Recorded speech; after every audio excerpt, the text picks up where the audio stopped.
हमने यो मोदी जी का घोड़ा पकड़ा। ये जो इन्होंने घोड़ा छोड़ा था ना सोमवेद का 400 पार वो घोड़ा पकड़ लिया क्षत्रियों ने। पश्चिमी उत्तर प्रदेश में बीजेपी के खिलाफ ठाकुरों का गुस्सा शांत नहीं हो रहा है। मंगलवार यानी 16 अप्रैल को मुजफ्फरनगर में बीजेपी के प्रति गुस्सा जाहिर करने के लिए महापंचायत बुलाई गई थी। ठाकुरों का कहना है कि बीजेपी ने टिकट के बंटवारे में ठाकुरों का ध्यान नहीं रखा है। ठाकुरों की इस महापंचायत का नाम स्वाभिमान पंचायत दिया गया था। इसमें सवर्ण वर्ग में आने वाले क्षत्रिय समुदाय पहुंचा था। साथ ही बड़ी संख्या में मुस्लिम समुदाय के लोग भी यहां पहुंचे थे। बता दें कि 19 अप्रैल को ही उत्तर प्रदेश की 8 लोकसभा सीटों पर चुनाव होने जा रहा है। ऐसे में चुनाव से पहले इस तरह की महापंचायत से बीजेपी को चिंता जरूर हुई है। बीजेपी सरकार और स्थानीय बीजेपी प्रत्याशी के खिलाफ लगातार मेरठ जिले की सरधना विधानसभा में पंचायत का दौर जारी है। मेरठ जिले की विधानसभा सरधना मुजफ्फरनगर लोकसभा में आती है।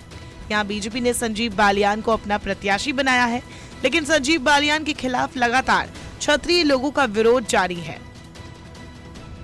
हालांकि क्षत्रिय समाज के विरोध को देखते हुए मुख्यमंत्री खुद कुछ दिन पहले सरधना आए थे और लोगों से बीजेपी प्रत्याशी को वोट देने की अपील की थी, मगर अब उसका कोई असर नहीं दिख रहा है, क्योंकि चीख चीख कर यहाँ यही कहा गया कि वोट विपक्ष के उम्मीदवार को दिया जाए। महापंचायत की अगुवाई किसान मजदूर संगठन के मुखिया ठाकुर पूरन सिंह करते हुए नजर आए। उन्होंने इसके पहले सहारनपुर के ननौता, मेरठ के कपसाड़ और सिसौली में भी ठाकुर समाज की पंचायत की थी। इसके बाद खेड़ा में बड़ी महापंचायत का आयोजन किया गया। वहीं पूरन सिंह ने कहा कि उनके समाज ने 2019 में बीजेपी को वोट दिया था, मगर सत्ताधारी सरकार ने उनके साथ छल किया। इस दौरान एक खास परंपरा भी निभाई गई।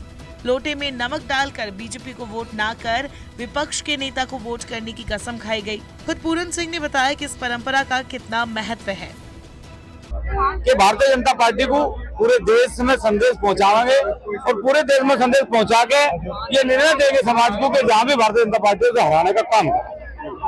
3 लोकसभाओं पे जिसकी आज पंचायत थी, तीनों लोकसभाओं पे निर्णय लिया गया कि जो भी गठबंधन के प्रत्याशी है उनका समर्थन करा जाएगा। राजपूत समाज उन्हें वोट देने का काम करेगा और भारतीय जनता पार्टी को हराने का पूरा हम प्रयास करेंगे। लोटे के नमक की परंपरा ये है कि जैसे पानी में नमक गलता है, अगर उसमें कोई आदमी गद्दारी करता है तो वो भी समाज का व्यक्ति इसी तरह गड़ेगा जो समाज से दूर होगा। आज समाज को हर व्यक्ति की आवश्यकता है। अपने समाज को मजबूत करने के लिए हर व्यक्ति काम करे। पार्टियां मजबूत फिर भी हो जाएंगी, लेकिन यदि समाज कमजोर हुआ तो फिर समाज पुनः कभी खड़ा नहीं होगा। मेरठ के बीजेपी प्रत्याशी अरुण गोविल पर भी पूरन सिंह ने जमकर हमला बोला। और ये जनता ने स्वीकार करा कि क्या भारतीय जनता पार्टी के पास कार्यकर्ता नहीं थे?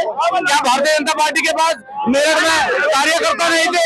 क्या भारतीय जनता पार्टी के पास कार्यकर्ता थे तो फिर हेलीकॉप्टर चला के क्यों उतार दिया प्रत्याशी?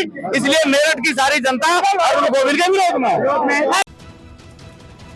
पंचायत में वक्ताओं ने भारतीय जनता पार्टी के प्रत्याशी और केंद्रीय राज्य मंत्री डॉक्टर संजीव बालियान पर अपने क्षेत्र की उपेक्षा के आरोप लगाए। उन पर इस क्षेत्र के युवाओं के साथ भी भेदभाव करने और क्षेत्र के विकास कार्यों की अनदेखी करने के आरोप लगाए। इसके बाद पंचायत में सर्वसम्मति से सपा उम्मीदवार हरेंद्र मलिक के समर्थन का ऐलान कर दिया गया, जिससे हरेंद्र मलिक का चुनाव मजबूत होकर उभर गया है।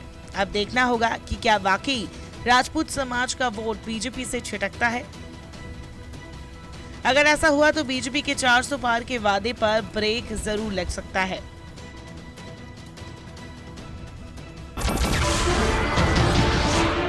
नमस्कार, मैं हूं मानक गुप्ता।